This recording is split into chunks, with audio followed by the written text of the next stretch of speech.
Pemimpin perang dunia yang dianggap pahlawan namun bisa jadi villain sebenarnya adalah tokoh militer atau politik yang berperan penting dalam kemenangan atau pertahanan negara selama perang dunia dan dihormati atas keberaniannya, strateginya, atau kontribusinya terhadap sejarah nasional. Namun jika ditelaah secara lebih dalam, juga terlibat dalam tindakan yang kejam, melanggar hak asasi manusia, atau menimbulkan penderitaan masif yang dikaburkan oleh narasi kepahlawanan yang dominan. Tokoh seperti ini seringkali dijadikan simbol patriotisme oleh negaranya sendiri.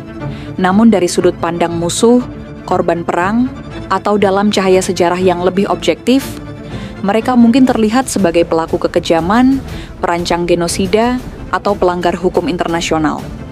Narasi kepahlawanan mereka dibentuk oleh propaganda, historiografi nasionalis, atau kebutuhan politik pasca perang.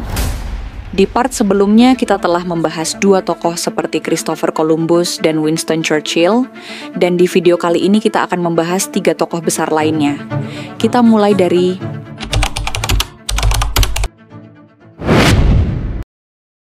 Joseph Stalin, yang lahir dengan nama asli Yosef Vissarionis de Yugashvili pada 18 Desember 1878 di Gori, Georgia.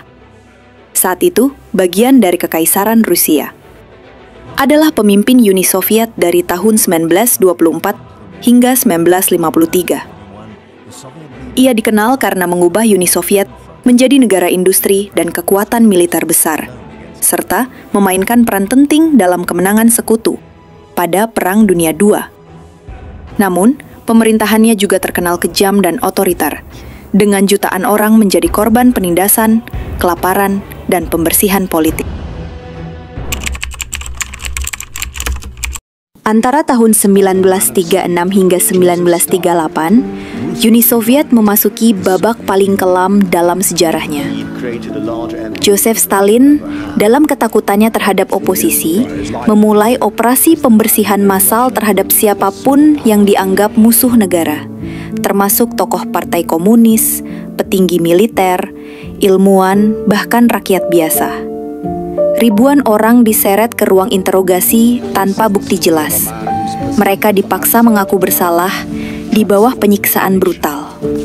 Banyak yang kemudian dieksekusi di tengah malam, tanpa pengadilan yang adil. Tak ada yang aman. Anak menuduh ayahnya, istri mengkhianati suaminya.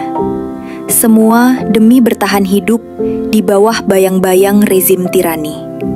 Hanya dalam 2 tahun, lebih dari 700.000 orang dieksekusi, dan jutaan lainnya dibuang ke kamp kerja paksa Siberia. Inilah era ketika ketakutan menjadi hukum, dan suara rakyat dibungkam oleh darah. Di balik potret Stalin yang berwibawa, tersembunyi bayangan kelam jutaan nyawa yang tak pernah mendapat keadilan.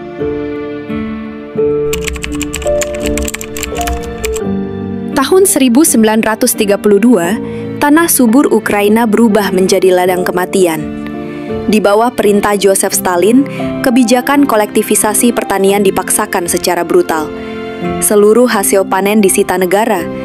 Lumbung-lumbung makanan dikosongkan, namun rakyatnya dibiarkan kelaparan. Tentara Soviet menjaga sawah dan ladang, bukan untuk melindungi, tapi untuk memastikan tidak ada satu butir pun yang bisa dimakan petani. Bayi menangis kelaparan, ibu-ibu menggali tanah mencari akar untuk dimakan. Ribuan orang mati setiap harinya. Ketika rakyat mencuri sejumput gandum, hukumannya adalah tembak di tempat. Stalin tahu ini sedang terjadi, namun ia tidak menghentikannya. Holodomor, kelaparan buatan ini, menewaskan lebih dari 3 hingga 7 juta jiwa.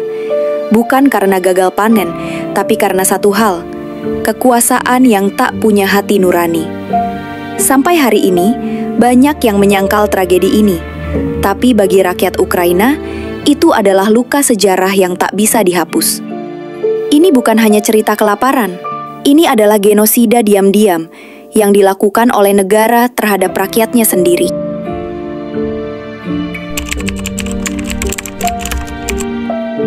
Di balik tembok es Siberia, tersembunyi jutaan nyawa yang terlupakan. Itulah Gulag, sistem kamp kerja paksa Uni Soviet yang dibangun atas nama revolusi, tapi dijalankan dengan penindasan brutal. Di bawah rezim Stalin, siapapun bisa dijebloskan ke gulag. Tak perlu alasan kuat, cukup dicurigai atau dilaporkan oleh tetangga. Rakyat jelata, intelektual, bahkan pejabat partai sendiri. Semuanya ditangkap, dibuang, lalu dipaksa bekerja siang dan malam, di suhu minus puluhan derajat. Di sana, tidak ada keadilan, tidak ada belas kasihan. Para tahanan menggali terowongan, membangun rel kereta, dan menebang hutan, tanpa alat memadai, tanpa makanan cukup, dan tanpa harapan untuk pulang. Mereka yang lemah mati, yang kuat hanya menunggu giliran. Lebih dari 18 juta orang pernah dikirim ke gulag, dan jutaan di antaranya tidak pernah kembali. Dunia Barat nyaris tidak tahu, karena Stalin menutup semua informasi. Kamp ini bukan sekadar penjara. Gulag adalah simbol kekejaman sistem yang memprioritaskan kekuasaan di atas kemanusiaan.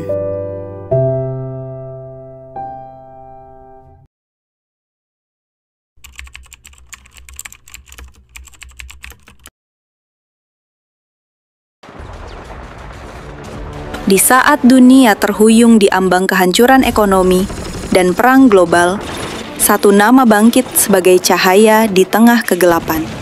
Franklin Delano Roosevelt. Lahir pada 30 Januari 1882 di Hyde Park, New York, adalah Presiden Amerika Serikat ke-32 yang menjabat selama 4 periode berturut-turut dari 1933 hingga 1945, menjadikannya satu-satunya presiden dalam sejarah Amerika yang terpilih lebih dari 2 kali. Berasal dari keluarga elit dan kerabat jauh dari Theodore Roosevelt, ia meniti karir politik sebagai senator negara bagian dan asisten menteri Angkatan Laut sebelum terkena polio pada 1921 yang membuatnya lumpuh seumur hidup.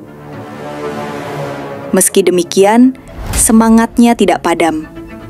Di tengah krisis ekonomi terdalam dalam sejarah Amerika Serikat, ia meluncurkan program New Deal yang berhasil menstabilkan sistem keuangan, menciptakan lapangan kerja, dan memulihkan kepercayaan rakyat. Ketika Perang Dunia II meletus, Roosevelt memimpin Amerika Serikat menjadi kekuatan utama dalam aliansi melawan fasisme, bekerja sama dengan Churchill dan Stalin, serta menjadi arsitek lahirnya Perserikatan Bangsa-Bangsa (PBB). Di balik pencapaiannya yang monumental dalam memulihkan ekonomi dan memenangkan perang global, warisannya juga diwarnai kontroversi, seperti kebijakan interniran warga Jepang Amerika dan konsesinya terhadap pengaruh Soviet di Eropa Timur.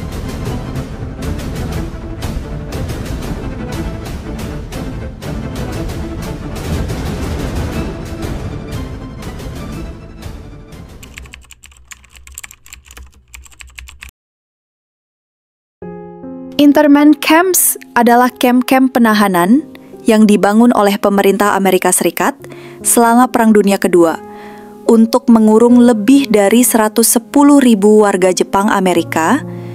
Mayoritas dari mereka adalah warga negara Amerika sendiri.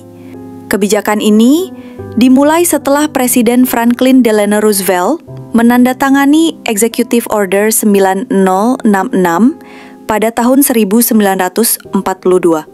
Mereka dipindahkan secara paksa ke lokasi terpencil, dijaga ketat, dan dipaksa hidup dalam kondisi buruk, di barak-barak sempit tanpa privasi, makanan layak, atau pengadilan yang adil. Semua ini dilakukan bukan karena kejahatan, tapi karena keturunan. Bertahun-tahun kemudian, pemerintah Amerika Serikat secara resmi meminta maaf dan memberikan kompensasi kepada para korban. Namun, internment camps tetap menjadi pengingat kelam bahwa dalam situasi krisis, bahkan demokrasi pun bisa tergelincir ke dalam tirani.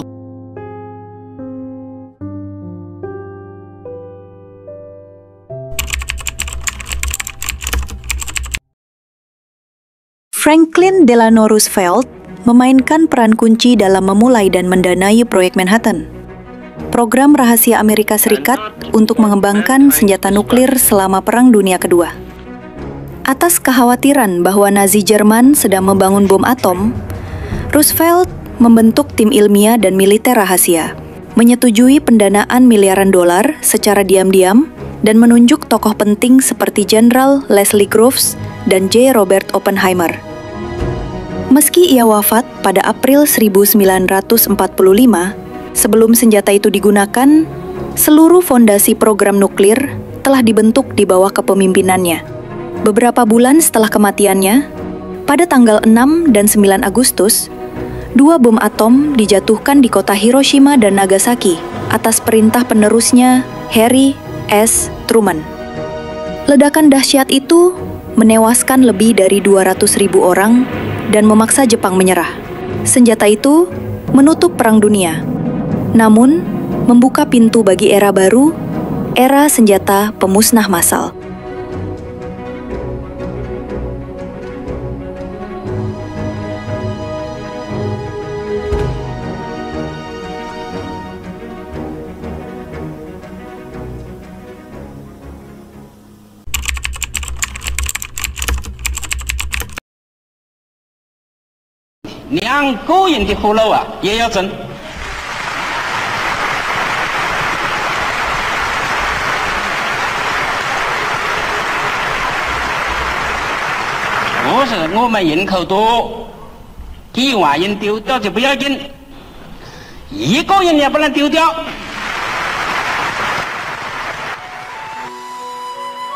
Mao Zedong adalah pendiri dan pemimpin utama Republik Rakyat Tiongkok yang lahir pada 26 Desember 1893 di Hunan, Tiongkok.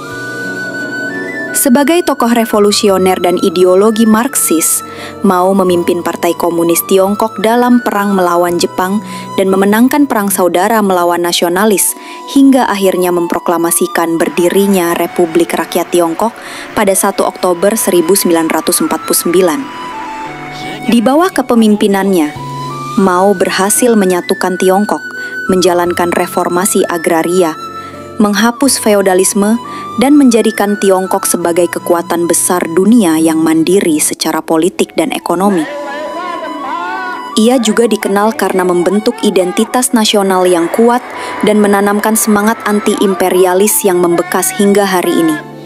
Namun warisannya tidak lepas dari kontroversi besar, kebijakan lompatan jauh ke depan, menyebabkan kelaparan massal dengan korban puluhan juta jiwa, revolusi kebudayaan, menghancurkan stabilitas nasional dan kehidupan jutaan rakyat, serta terbentuknya kultus pribadi Mao yang menghapus kritik dan menindas oposisi.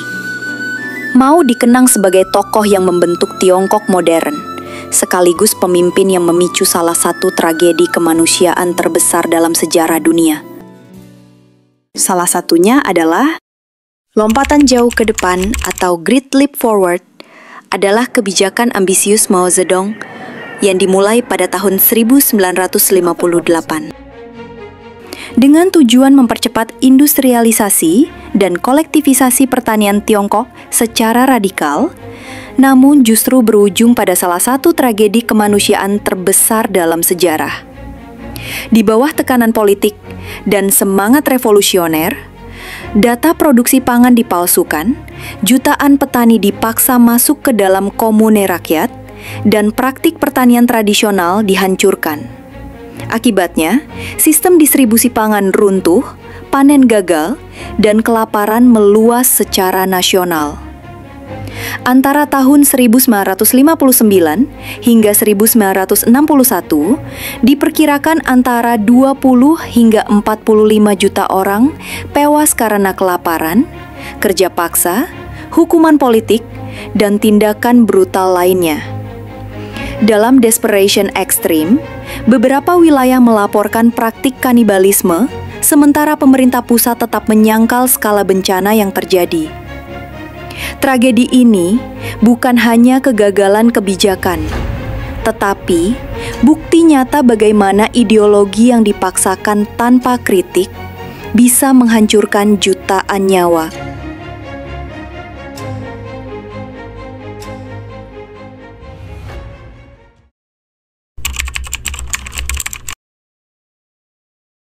Revolusi kebudayaan Tiongkok atau Cultural Revolution adalah gerakan politik radikal yang diluncurkan oleh Mao Zedong pada tahun 1966 dengan tujuan mempertahankan ideologi komunis murni dan menggulingkan apa yang ia sebut sebagai unsur borjuis dalam partai dan masyarakat.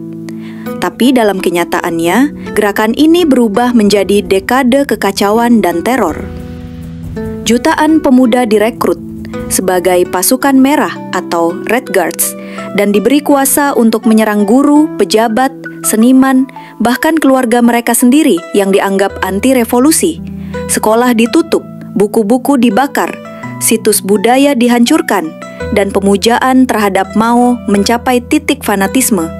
Diperkirakan 1,5 hingga 2 juta orang tewas akibat eksekusi, penyiksaan, atau bunuh diri, sementara jutaan lainnya dianiaya atau dibuang ke desa-desa terpencil untuk kerja paksa. Revolusi ini tidak hanya menghancurkan individu, tapi juga mengoyak budaya, pendidikan, dan warisan Tiongkok selama 1 dekade penuh, meninggalkan luka sosial yang belum benar-benar pulih hingga hari ini.